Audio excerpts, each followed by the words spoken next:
Réponse. Il y a très longtemps, et dans un pays très lointain, un homme et sa femme vivaient dans une petite maison qui se trouvait tout près d'un vieux mur très très haut. Ce mur cachait un grand jardin, plein de vieux arbres, de fleurs magnifiques et de toutes sortes de plantes au pouvoir magique, car ce jardin appartenait à une terrible sorcière. Personne n'avait jamais osé y pénétrer, de peur qu'on ne lui jette un mauvais sort. L'homme et sa femme désiraient un enfant de tout leur cœur et l'espéraient depuis des années. Enfin, la femme attendit un bébé. Quelque temps après, elle tomba malade et perdit tout appétit. Son mari avait beau lui préparer les meilleurs plats, elle n'y touchait pas. « Dis-moi ce que je peux faire pour toi, » suppliait l'homme. « Il y a sûrement un remède à ta maladie. »« Apporte-moi un brin de réponse, cette salade qui pousse dans le jardin de la sorcière, » murmura-t-elle, « et je suis sûre que je retrouverai la santé. »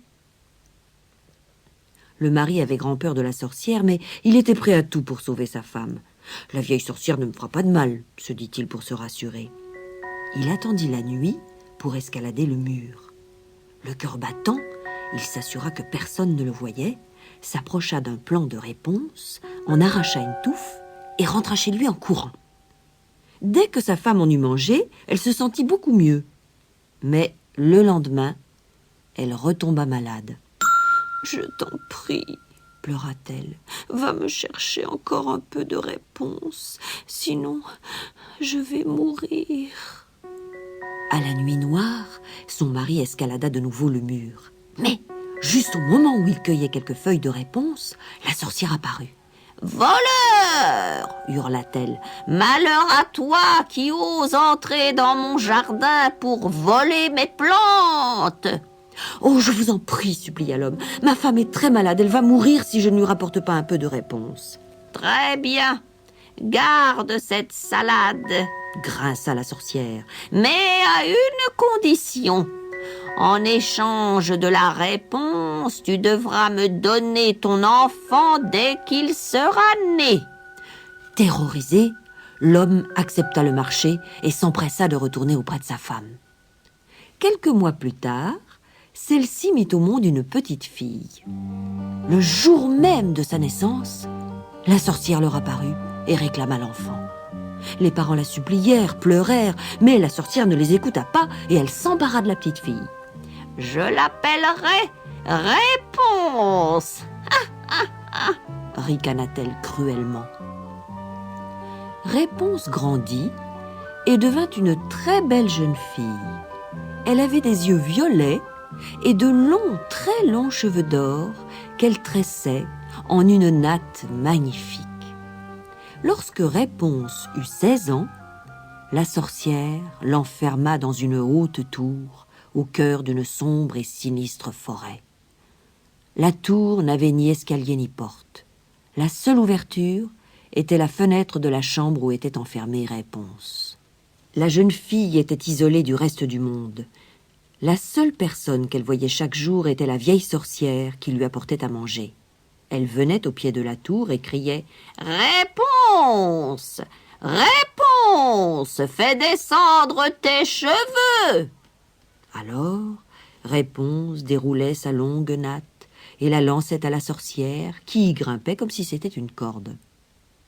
Un jour, un prince, qui s'était égaré dans la forêt, passa tout près de la tour. Réponse chantait pour oublier sa solitude et le prince l'entendit. Il arrêta son cheval pour écouter cette voix si pure et si douce. Puis il chercha l'entrée de la tour, mais ne la trouva pas, et s'en alla. Le lendemain, et tous les jours suivants, il revint au pied de la tour. Le prince, qui était sous le charme de ce chant, était bien décidé à découvrir à qui appartenait cette jolie voix. Un matin, alors qu'il était là comme tous les jours, la sorcière arriva. Le prince eut juste le temps de se cacher derrière un arbre. La sorcière cria « Réponse ! Réponse ! Fais descendre tes cheveux !» Réponse déroula sa longue natte et la sorcière put grimper jusqu'à sa chambre. Le soir même, le prince revint et appela « Réponse, Réponse, fais descendre tes cheveux !» Il y eut comme un bruissement de soie et la longue natte dorée se déroula jusqu'à lui. Le prince grimpa rapidement, enjamba la petite fenêtre et se retrouva dans la chambre. C'était la première fois que Réponse voyait un homme. Aussi elle eut très peur, s'écarta de lui et dit, haletante, « Qui êtes-vous » ?« N'aie pas peur, » dit gentiment le prince qui s'était mis à l'aimer dès qu'il l'avait vu. « Je voulais seulement savoir qui chantait si bien. » Et il lui raconta comment chaque jour il avait écouté son chant. Bientôt, Réponse n'eut plus du tout peur. « Quitte cette horrible prison et épouse-moi, » proposa le prince. Le jeune homme était jeune et beau, et Réponse l'aimait déjà elle aussi, mais elle répondit « Je voudrais bien te suivre, mais comment pourrais-je m'échapper de cette tour ? Toi, tu pourras descendre le long de ma natte, mais moi, comment ferais-je » Elle réfléchit un moment, puis elle eut une idée. « Chaque fois que tu viendras, apporte-moi un écheveau de soie. Je la tresserai et j'en ferai une corde. Lorsqu'elle sera terminée, nous pourrons descendre tous les deux et nous enfuir. » Le prince venait le soir et la sorcière dans la journée. Aussi ne se doutait-elle de rien du tout. Cependant, la jeune fille était si amoureuse que le prince occupait toutes ses pensées. Un jour, au moment où la sorcière entrait par la fenêtre, Réponse dit « Pourquoi donc êtes-vous tellement plus lourde que mon prince ?»« Oh !»« Peste de fille !» hurla la sorcière qui comprit aussitôt. « Tu m'as trompée, et peut-être depuis longtemps !» Elle saisit une énorme paire de ciseaux et empoigna la longue natte dorée. Les ciseaux étincelèrent et tranchèrent la natte qui tomba sur le sol. « Maintenant, fille indigne, nous allons voir comment tu te débrouilleras sans moi !» gronda la sorcière. Et elle emmena Réponse dans une vallée déserte où elle l'abandonna. À la nuit tombante, la sorcière revint dans la tour et attendit le prince. Au bout d'un instant, elle l'entendit appeler.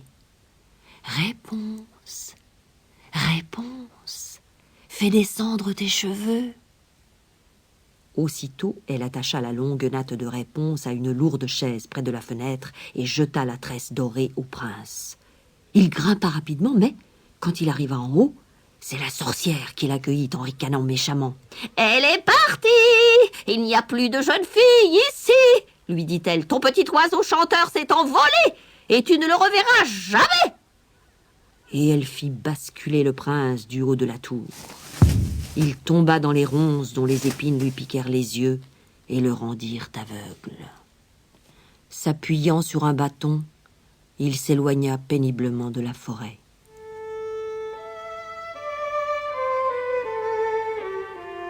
Désespéré, le prince erra pendant des années à la recherche de Réponse. Mais comment la retrouver ?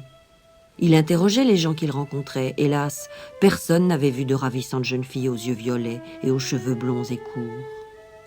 Un jour, enfin, il pénétrait dans une vallée déserte lorsqu'il lui sembla entendre un chant. « Je reconnais cette voix !» s'écria-t-il soudain. « C'est celle de ma Réponse !» Le prince se guida au son de cette voix et arriva enfin auprès d'elle. Il était maigre, habillé de haillons, mais Réponse le reconnut aussitôt. Elle le serra dans ses bras et pleura de joie. Ses larmes brûlantes tombèrent sur les yeux du prince et en quelques secondes, il retrouva miraculeusement la vue. Le prince emmena Réponse dans son royaume où ils se marièrent. La nouvelle de leurs noces se répandit dans tout le pays.